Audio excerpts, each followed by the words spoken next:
नमस्कार दोस्तों, कल की श्रृंखला में हमने आदि काल से संबंधित 100 प्रश्नोत्तर देखे थे।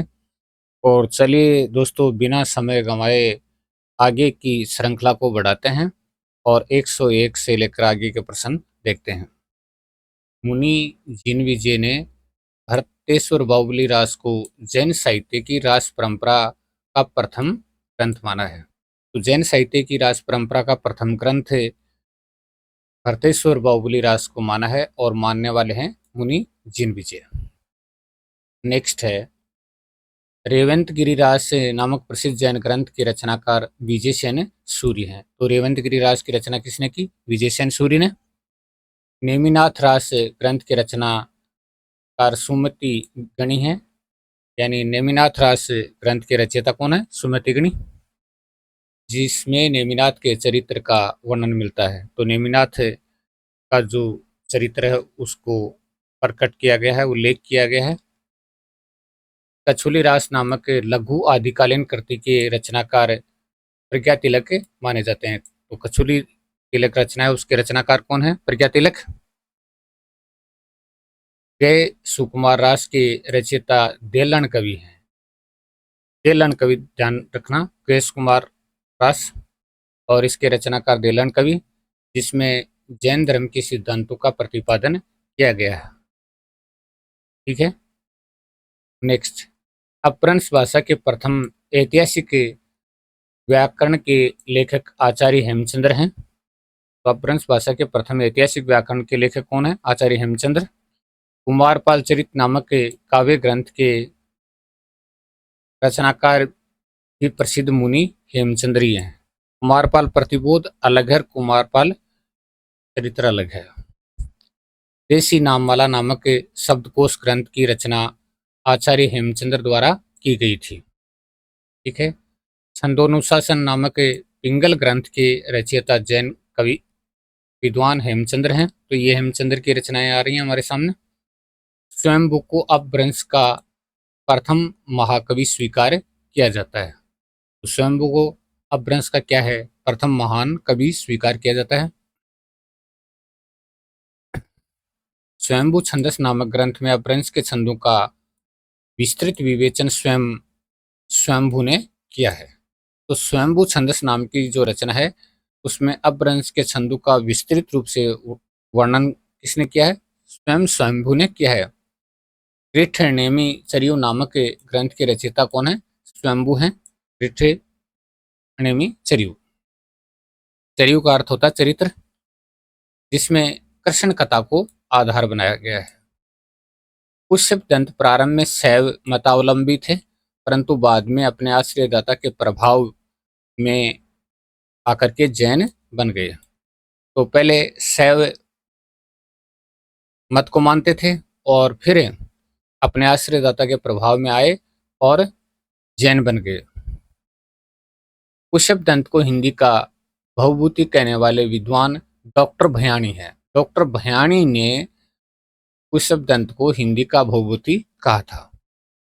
अणय कुमार चरियु में नाग कुमार के चरित्र और जैन धर्म के फल का वर्णन पुष्यप दंत ने किया है। ठीक है। उपदेश रसायन रास के रचनाकार जिनदत्त सूरी है। उपदेश रसायन रास और रचनाकार कौन है? जिनदत्त सूरी, जो अपभ्रंश का प्रथम रास काव्य माना जाता है। अपभ्रंश का प्रथम रास काव्य माना जाता है। उपदेश रसायन रास कुल 80 छंदों का एक सुंदर नृत्य गीत काव्य है। उपदेश रसायन है, उसकी विशेषता यह है कि कुल 80 छंदों का एक सुंदर नृत्य गीत काव्य है। कुल्य माला कहा नामक कथा ग्रंथ के रचयिता उद्योतन सूरी है। कुल्य माला कहा या कथा, कई जगह कथा कई जगह कहा। कुल्य माला कहा, कहा का अर्थ भी कहानी होता है। पहले कहानी को ही कहा कहते थे। तो कुल्य माला कहा नामक कथा ग्रंथ के रचयिता कौन है? उद्योतन सूर्य। सिद्धों की कुल संख्या में 4 महिला सिद्ध भी शामिल थी। तो सिद्धों की कुल संख्या थी, उनमें 4 महिला सिद्ध भी थी, जिनमें मणिभद्रपा प्रमुख है। मणिभद्रपा प्रमुख हैं। सिद्ध कैणपा को सिद्धों में से सर्वश्रेष्ठ विद्वान और सबसे बड़े कवि के रूप में जाना जाता है। तो सिद्धों में सबसे विद्वान और सबसे बड़े कवि के रूप में किसको जाना जाता है? कैणपा को। कैणपा के गुरु का नाम जालंधर नाथ था, जिन्हें नाथ परंपरा में भी स्थान प्राप्त है। जालंधर नाथ जिनको कहते हैं। सिद्धों की रचनाओं को बोध गान और दोहा, ध्यान रखना, सिद्धों की रचनाओं को बोध गान और दोहा नाम से हर प्रसाद शास्त्री ने बंगाल से प्रकाशित करवाया था। कहाँ से करवाया था? बंगाल से। सिद्धों की भाषा को अंतः साधनात्मक अनुभूतियों सिद्धों की भाषा को अंतः साधनात्मक अनुभूतियों का संकेत करने वाली भाषा माना जाता है। अंतः साधनात्मक अनुभूतियों का संकेत करने वाली भाषा माना जाता है संध्या भाषा को। सहजयान के प्रवर्तक सिद्ध सैरपा को ही माना जाता है। तो सहजयान के प्रवर्तक कौन थे? सिद्ध संत सैरपा। चर्यापद सिद्धों का एक प्रकार का अनुष्ठान गीत है। तो चर्यापद क्या है? सिद्धों का एक प्रकार का अनुष्ठान गीत है जो साधना के समय गाया जाता था, यानी जब वो साधना कर रहे थे तब गाते थे।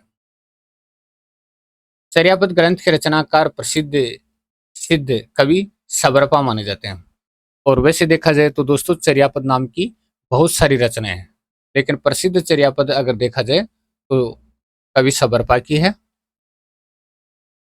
नाथ साहित्य के आरंभकर्ता के रूप में गोरखनाथ को ही हिंदी में मान्यता प्राप्त है। मिश्र बंधु ने गोरखनाथ को हिंदी का प्रथम गद्य लेखक स्वीकार किया। तो मिश्र बंधु ये कहते हैं कि गोरखनाथ थे वो हिंदी के प्रथम गद्य लेखक हैं। आचार्य रामचंद्र शुक्ल के अनुसार नाथों की भाषा सदुकड़ी थी, जिसका ढांचा खड़ी बोली के लिए हुआ था। तो नाथों की भाषा कौन सी थी? सदुकड़ी थी, जिसका ढांचा खड़ी बोली के लिए हुआ था। यानी सदुकड़ी का मतलब विभिन्न भाषाओं के शब्द जिसमें मिले हुए हो। डॉक्टर हजारी प्रसाद द्विवेदी ने नाथ संप्रदाय को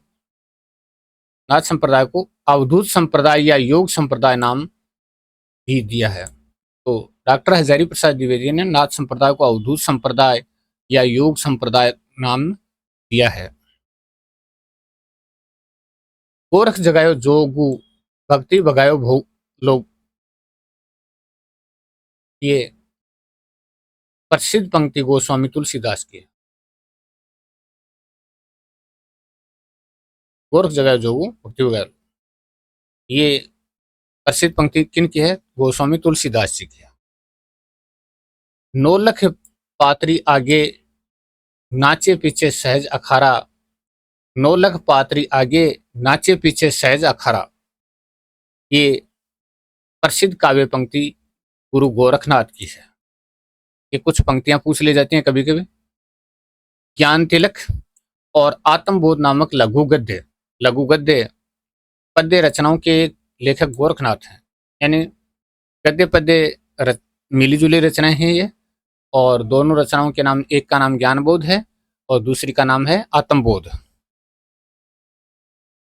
जालंधरपा को नाथ पंथ में बालनाथ के नाम से भी पुकारा जाता है। तो जालंधरप्पा को नाथ पंथ में किस नाम से पुकारा जाता है?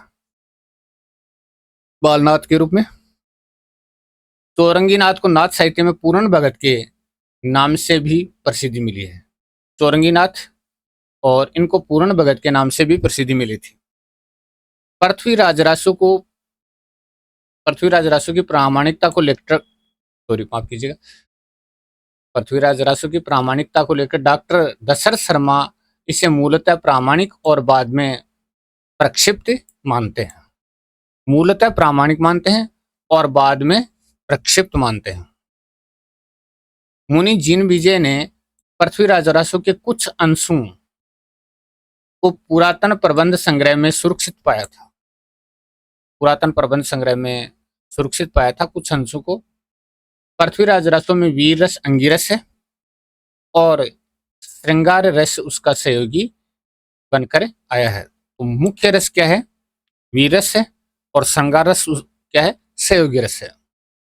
पृथ्वीराज रासो के कैमास वध प्रसंग को इस महाकाव्य का एक अत्यंत महत्वपूर्ण कथानक माना जाता है। तो इस महाकाव्य का महत्वपूर्ण कथानक माने तो कौन सा है? कैमास वध है। ठीक है। पुस्तक जलन हाथ दे चली गज्जन नृपकाज, पुस्तक जलन हाथ दे चली गज्जन नृपकाज। ये पंक्ति चंद्रबरदाई की प्रसिद्ध सूक्ति है, यानी चंद्रबरदाई का प्रसिद्ध कथन है। यानी उसने पुस्तक को अपने पुत्र जलन को सौंप दिया और फिर यानी गजनी की तरफ चले। इसके साथ पृथ्वीराज के साथ। पर विशलदेव रासो का संपादन सर्वप्रथम विशलदेव रासो का सर्वप्रथम संपादन बाबू श्याम सुंदर दास ने किया था। विशलदेव रासो में मुख्य रूप से श्रृंगार रस के अंतर्गत विप्रलंब या विरह श्रृंगार का वर्णन है। विप्रलंब यानी विरह और विरह भावना की इसमें अधिकता देखने को मिलती है। विशलदेव रासो में राजमती के रूट कर उड़ीसा चले जाने की कथा वर्णित है। ठीक है। परमाल रासो को लोक गाथा काव्य की श्रेणी में रखा जाता है, जो मौखिक रूप से जीवित रहा। बहुत लंबे समय तक मौखिक रूप से गाया जाता रहा। जगनिक का परमाल रासो मूलतः वीरस से ओतप्रोत काव्य है, जिसकी लय अत्यधिक ओजस्वी है। लय है वो क्या है? ओजस्वी है। सदा तरया न जिए ना जिए कोई जवान, सदा तरैया ना जिए कोई जवान, आलाखंड की वीरता को प्रकट करने वाली पंक्ति है। यानी सदा तरैया ना जिए कोई जवान, आलाखंड की वीरता को प्रकट करने वाली ये प्रसिद्ध पंक्ति है। खुमान रासों में चित्तौड़ के राजा खुमान द्वितीय के युद्धों का सजीव वर्णन मिलता है। प्राकृत पेंगलम के टीकाकार के रूप में वंशीधर का नाम विशेष रूप से उल्लेखनीय है। मैथिली कोकिल विद्यापति राजा शिव सिंह और कीर्ति सिंह के दरबारी कवि थे। ये कई बार पूछा जाता है। कीर्तिलता ग्रंथ में जौनपुर नगर का अत्यंत सजीव और यथार्थ वर्णन मिलता है। कीर्तिलता को विद्यापति ने स्वयं कहानी कहकर पुकारा है। ये ध्यान रखना, कहानी कहानी ये प्रश्न बहुत बार पूछते हैं। कीर्तिलता को विद्यापति ने स्वयं कहानी कहकर पुकारा है। आचार्य हजारी प्रसाद द्विवेदी ने कीर्तिलता को भृंग भृंगी समाज के रूप में रचित माना, और ये भी मोस्ट है। ये प्रश्न भी कई बार परीक्षा में पूछा है कि आचार्य हजारी प्रसाद द्विवेदी ने कीर्तिलता को माना है भृंग भृंगी के समाज के रूप में। ये बहुत बार कथन देकर प्रश्न पूछते हैं। विद्यापति को भक्त कवि मानने वाले विद्वानों में बाबू श्याम सुंदर दास और हजारी प्रसाद द्विवेदी हैं।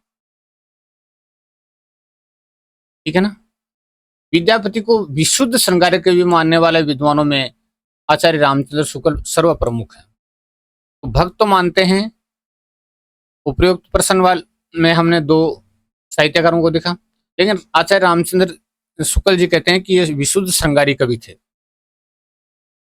डॉक्टर जनार्दन मिशन ने विद्यापति को रहस्यवादी कवि के रूप में स्वीकार किया है। विद्यापति की पदावली में राधा कृष्ण के प्रेम को लौकिक धरातल पर चित्रित किया है। तो विद्यापति की पदावली में राधा कृष्ण के प्रेम को लौकिक धरातल पर क्या है? चित्रित करने का प्रयास किया गया। और ये कथन देखिएगा, देसिल बैना सब जन मिठा ते तैसन जपू अवठा। ये अमर पंक्ति विद्यापति की है। यानी देसिल बैना अवठ के बारे में कहा गया है कि देसी बोली है, ये सबसे मीठी है और उसका नाम अवठ है। यह अमर पंक्ति विद्यापति की है। राउलवेल एक गद्य पद्य मिश्रित चंपू काव्य है। यानी गद्य पद्य मिश्रित जो रचना होती है उसको चंपू कहते हैं, और राउलवेल एक चंपू काव्य है और ये शिलांकित है, जो धार मध्य प्रदेश से प्राप्त हुआ था। धार मध्य प्रदेश में, वहां से ये प्राप्त हुआ था। राउलवेल की भाषा में हिंदी की 7 बोलियों के शब्द देखने को मिलते हैं। 7 बोलियों के शब्द हैं इसमें, शिलाओं पर अंकित है। ये रोड़ा कवि की रचना है। उक्ति व्यक्ति प्रकरण ग्रंथ से प्राचीन काल की अवधि भाषा के व्याकरणिक स्वरूप का पता चलता है। तो प्राचीन काल की अवधि भाषा का जो व्याकरणिक स्वरूप है उसका पता चलता है उक्ति व्यक्ति प्रकरण से। डॉक्टर सुनीति कुमार चटर्जी ने उक्ति व्यक्ति प्रकरण की भाषा का गहन भाषाई अध्ययन किया है, गहन भाषाई अध्ययन किया था। वर्ण रत्नाकर ग्रंथ का ढांचा कलात्मक है और इसमें 14वीं सदी के मिथिला के जीवन का वर्णन है। डॉक्टर हजारी प्रसाद द्विवेदी के अनुसार वर्ण रत्नाकर हिंदी गद्य के विकास का एक मजबूत स्तंभ है। तो डॉक्टर हजारी प्रसाद द्विवेदी के अनुसार वर्ण रत्नाकर हिंदी गद्य के विकास का एक मजबूत स्तंभ है। वसंत विलास में वसंत ऋतु और स्त्रियों पर उसके विलासपूर्ण प्रभाव का अनूठा अंकन है, लेकिन इसके लेखक अज्ञात हैं। वसंत विलास में वसंत ऋतु और स्त्रियों पर उसके विलासपूर्ण प्रभाव का अनूठा अंकन है। वसंत विलास में कुल 84 दोहे मिलते हैं जिनमें प्रकृति और नारी का सामंजस्य है। ठीक है। ढोला मारूरा दोहा मूल रूप से दो में रचित था। ढोला मारूरा दोहा जो रचना है वो मूल रूप से किस में रची गई थी? दोह में, जिसे बाद में चौपाइयों से युक्त किया गया और बाद में उसका छंद बदलकर क्या किया गया? चौपाई छंद कर दिया गया। ढोला मारूरा दोहा में मारवाड़ी भाषा के लोक तत्वों का अत्यंत सुंदर समावेश है। मारवाड़ी भाषा है ढोला मारूरा दोहा में। राजस्थान में ढोला मारू की प्रेम कहानी आज भी अत्यंत चाव से सुनी और गाई जाती है। वर्तमान में तो नहीं, क्योंकि वर्तमान में तो उसकी भाषा ही समझ में नहीं आई। आदिकालीन गद्य साहित्य के अंतर्गत राउल वेल उक्ति व्यक्ति प्रकरण, तो आदिकालीन गद्य साहित्य के अंतर्गत राउल वेल उक्ति व्यक्ति प्रकरण और वर्ण रत्नाकर 3 प्रमुख स्तंभ हैं।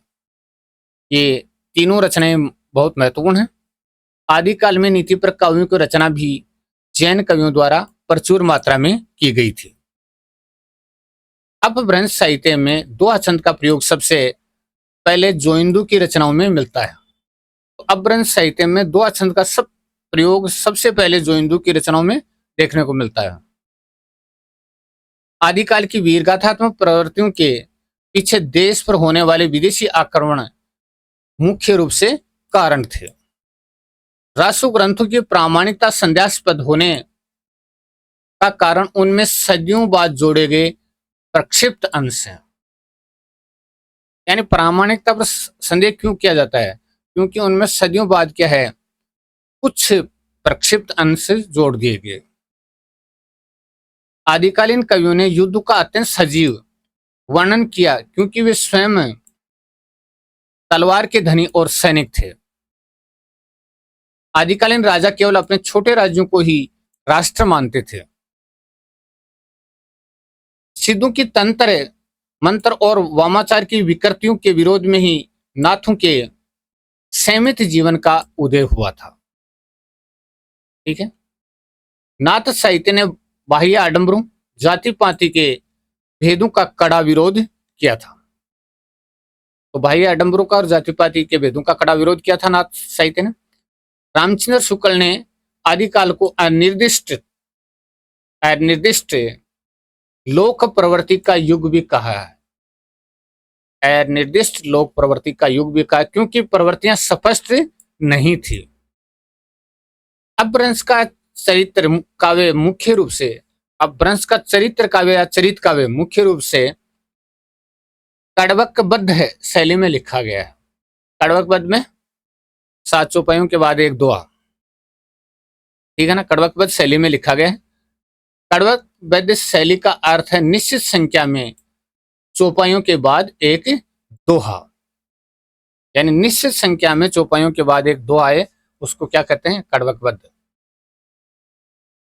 आदिकालीन छंदों में दोहा, तोमर, पद्धति, वीर और छठे छंदों का प्रयोग प्रमुखता से हुआ है। तो आदिकालीन छंदों में देखा जाए तो दोहा, तोमर, पद्धति, वीर और छठे छंदों का प्रयोग प्रमुखता से हुआ है। प्राकृत पेंगलम में संकलित छंदों के आधार पर ही हमीर रासों के अस्तित्व की कल्पना की गई है। तो हमीर रासो मूल रूप से तो उपलब्ध नहीं है। विद्यापति के पदों को गाते गाते चैतन्य महाप्रभु भाव विभोर होकर मूर्छित हो जाते थे, बेहोश हो जाते थे। आदिकालीन लोक साहित्य में ढोला मारूरा दुहा और वसंत विलास सर्वश्रेष्ठ कृतियां हैं। यानी ढोला मारूरा दुहा और वसंत विलास। आदिकाल में जैन कवियों का मुख्य केंद्र गुजरात और राजस्थान का क्षेत्र रहा था। यानी गुजरात और राजस्थान था इनका प्रमुख केंद्र। सिद्ध साहित्य का मुख्य केंद्र पूर्वी भारत, विशेषकर बिहार, बंगाल और असम का क्षेत्र था। आदिकालीन हिंदी साहित्य का वह गौरवशाली बीज काल है जिसने आगामी भक्ति काल और रीति काल का मार्ग प्रशस्त किया। तो देखिएगा, आदिकाल हिंदी साहित्य का वह गौरवशाली बीज काल है जिसने आगामी भक्ति काल और रीति काल का मार्ग प्रशस्त किया था। तो ये थे 100 प्रश्न और आगे आप क्रम देख रहे हैं 201 से लेकर 300 तक प्रश्न हम देखेंगे, लेकिन अगले अंक में, क्योंकि वीडियो बड़ा हो जाएगा। बहुत बहुत धन्यवाद।